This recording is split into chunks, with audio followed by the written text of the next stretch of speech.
महाराजा दक्ष प्रजापति की बोलो, महाराजा दक्ष प्रजापति की।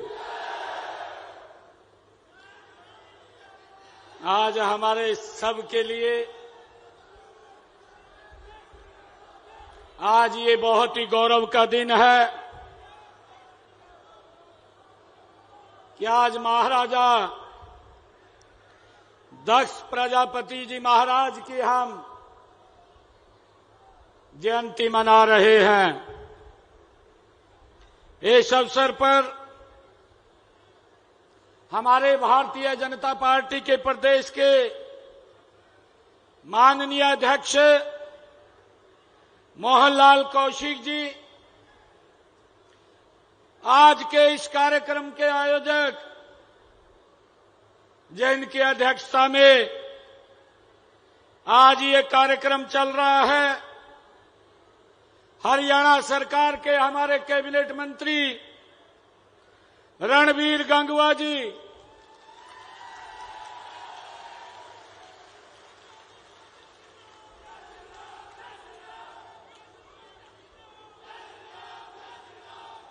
पिछले 20-25 दिनों से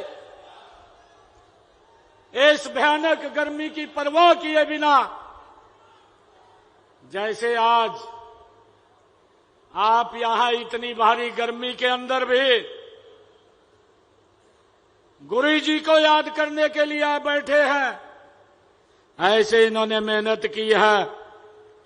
हमारे लोकप्रिय मंत्री रणबीर गंगवा जी और हमारे कैबिनेट के मंत्री कृष्ण लाल पंवार जी, हरियाणा के शिक्षा मंत्री माहीपाल डांडा जी, हमारे कॉरपोरेशन के मंत्री डॉक्टर अरविंद शर्मा जी, महिला एवं बाल विकास मंत्री श्रीमती श्रुति चौधरी जी, हमारे सामाजिक न्याय एवं अधिकारिता मंत्री कृष्ण बेदी जी और इस लोकसभा के हमारे सांसद धर्मवीर सिंह जी, राज्यसभा के हमारे सांसद रामचंद्र जांगड़ा जी और हमारे पूर्व मंत्री जेपी दलाल जी, जिला के हमारे अध्यक्ष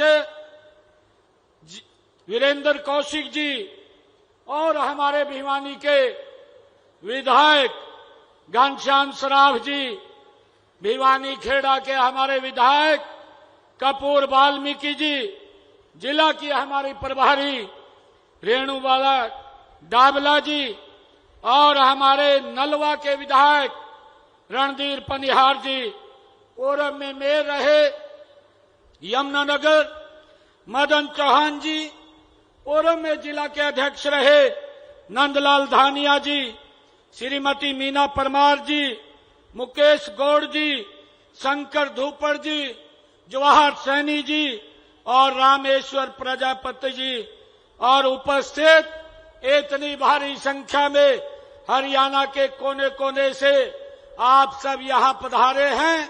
आज महाराजा गुरु दक्ष प्रजापति जी महाराज के इस जयंती समारोह पर आप एकत्र हुए हैं।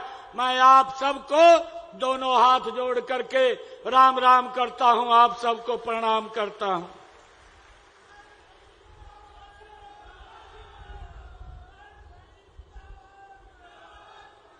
मंच पर हमारे और नेतागण भी बैठे हैं और दूसरे मंच के ऊपर हमारे समाज के और पार्टी के सभी प्रमुख यहां पर व्यक्तिगण बैठा है। और इसके साथ साथ मैं देख रहा हूं इतना भारी जनसैलाब आज महाराजा गुरु दक्ष प्रजापति जी महाराज के जयंती के ऊपर एकत्र हुआ है। जहां भी आंखें उठा करके देखता हूं वहीं पर लोगों का जनसैलाब दिखाई दे रहा है।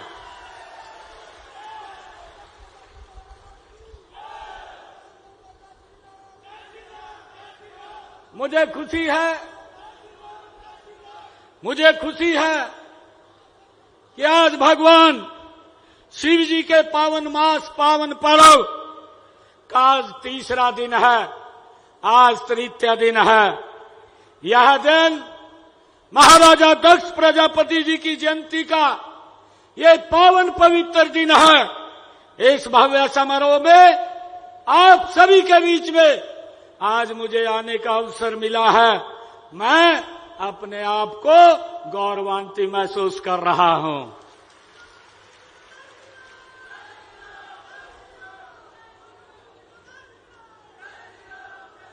मित्रों, सबसे पहले मैं महाराजा दक्ष प्रजापति जी महाराज को कोटि कोटि नमन करता हूं। वे ब्रह्मांड के रचयिता थे, सृष्टि के महान शिल्पी थे, परम पिता ब्रह्मा के मानस वो पुत्र थे। मैं आप सभी को महाराजा दक्ष प्रजापति जयंती की हार्दिक बधाई भी और शुभकामनाएं भी मैं आप सभी को देता हूं। मुझे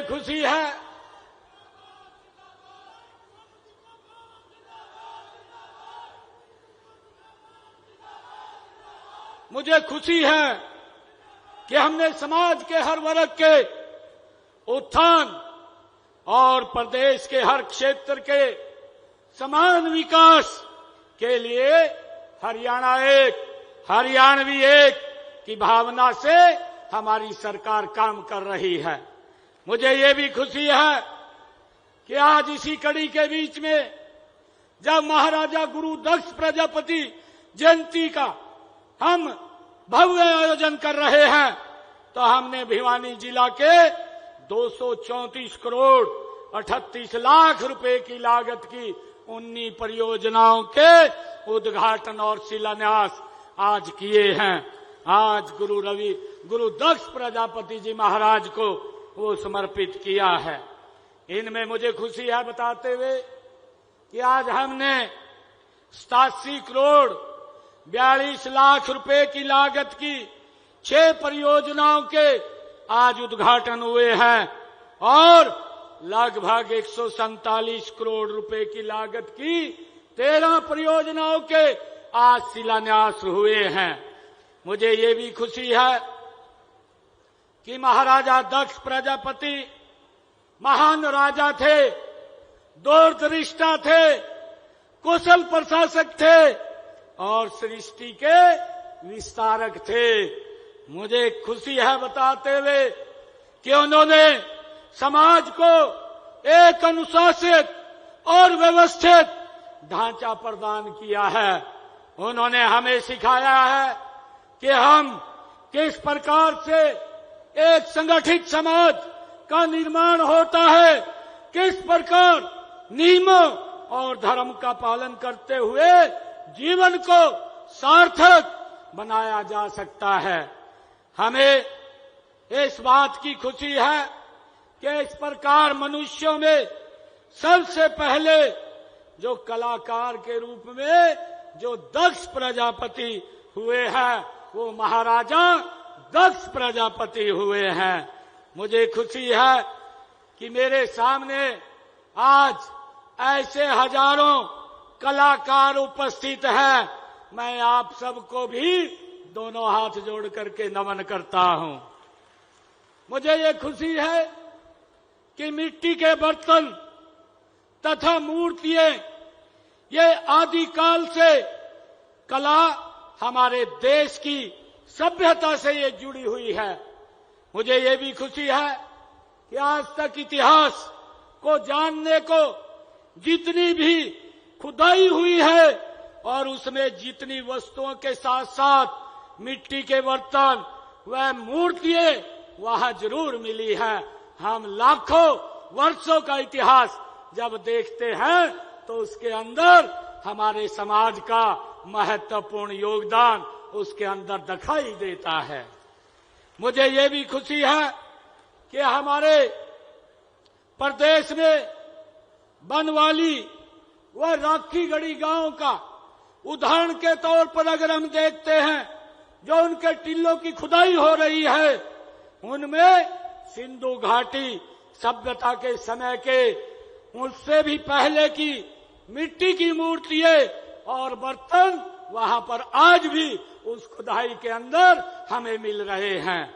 भाइयों, इन मिट्टी के बर्तनों पर जो चित्रकारी, यह भी पता लगाता है कि उस समय समाज की आर्थिक दशा क्या थी, उससे ये मालूम होता है। लोगों का खान पान कैसा था और सामाजिक दृष्टि से लोग उस समय कितनी तरक्की कर चुके थे। मुझे इतिहास की जानकारी में भी प्रजापति समाज का ये बड़ा योगदान ये हमें दिखाई देता है। मुझे खुशी है कि आपने चाक के आविष्कार से अपनी कला को नई ऊंचाइयों तक पहुंचाया है। इसलिए हमारे समाज में चाक को बहुत सम्मान दिया जाता है। हम सब जानते हैं कि जब बिटिया का शादी होती है या विवाह का कोई शगुन होता है तो हम अपने परिवार में चाक की पूजा आज भी करते हैं। इस प्रकार मिट्टी से बर्तन बनाने की कला हमारी अमूल्य धरोहर है। मिट्टी के बर्तन बनाना मात्र एक कला नहीं है, बल्कि इसमें प्रजापति समाज की कलात्मक सोच, उसकी कुशलता और आपका कौशल उसमें दिखाई देता है, वो छिपा हुआ है। मुझे यह कहते हुए बड़ा गर्व हो रहा है कि प्रजापति समाज ने अपनी कला को केवल एक व्यवसाय नहीं समझा है, बल्कि उसे एक पूजा माना है। आपके बनाए हुए घड़े का ठंडा पानी आज भी फ्रिज को मात देता है। बोतलों को, वो रखी हुई फ्रिज के अंदर बोतलों को वो मात देता है। आपके द्वारा बनाए हुए दिए आज भी हमारी दीपावली जगमग होती है और इनमें केवल तेल और बत्ती नहीं, आपकी आस्था और परंपरा की लो वो जलती है। मुझे ये खुशी है। मित्रों, ये बात ठीक है कि विज्ञान के युग में जब प्लास्टिक का ज्यादा चलन हुआ है, शीशे के बर्तनों के आने से मिट्टी के मांग कम हुई है। इसलिए आज परंपरागत दक्षता और व्यावसायिक कुशलता में बदलने की आज जरूरत है। तभी आप तकनीकी के इस युग में आगे बढ़ सकते हैं। मिट्टी से न केवल बर्तन बल्कि सजावटी वस्तुएं बनाने के परंपरागत तरीकों के साथ साथ नई नई तकनीकों का अधिक से अधिक हमें इस्तेमाल करना चाहिए। मेरा आग्रह है कि प्रजापति समाज आम इस्तेमाल के बर्तनों के साथ साथ मिट्टी के सजावट वाले वस्तुएं भी बनाए, जिनकी विदेशों में भारी मांग है, जिनको निर्यात किया जा सकता है। मुझे खुशी है कि हमारी सरकार का दृढ़ संकल्प है कि हरियाणा के हर मेहनत कश को सम्मान मिले, उसे ताकत मिले और उसकी प्रगति के नए नए रास्ते खुले। हम माननीय देश के यशस्वी प्रधानमंत्री आदरणीय नरेंद्र मोदी जी के सबका साथ, सबका विकास, सबका विश्वास और सबका प्रयास के मूल मंत्र को अपना करके हम आगे बढ़ रहे हैं। हमारी नीतियां किसी एक वर्ग जाति के लिए नहीं, बल्कि हरियाणा के हर उस नागरिक के लिए हैं जो मेहनत और ईमानदारी से अपना जीवन यापन करना चाहता है। मुझे खुशी है कि प्रजापति समाज, जैसा अभी बताया भी गया है कि BCA में आता है, हमने इस वर्ग के उत्थान व कल्याण के लिए अनेक योजनाएं वो चलाई हैं। हमने मट्टी कला बोर्ड, उसका गठन किया है। कलात्मक वस्तुएं आदि का निर्माण करने वालों को प्रोत्साहन दिया है।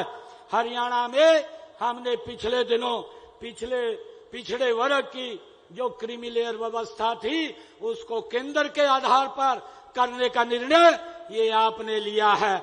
मैं कहना चाहूंगा कि हमारे इस समाज ने जो काम किए हैं उन कामों को आगे बढ़ाने का काम निरंतर ये हमारी सरकार कर रही है।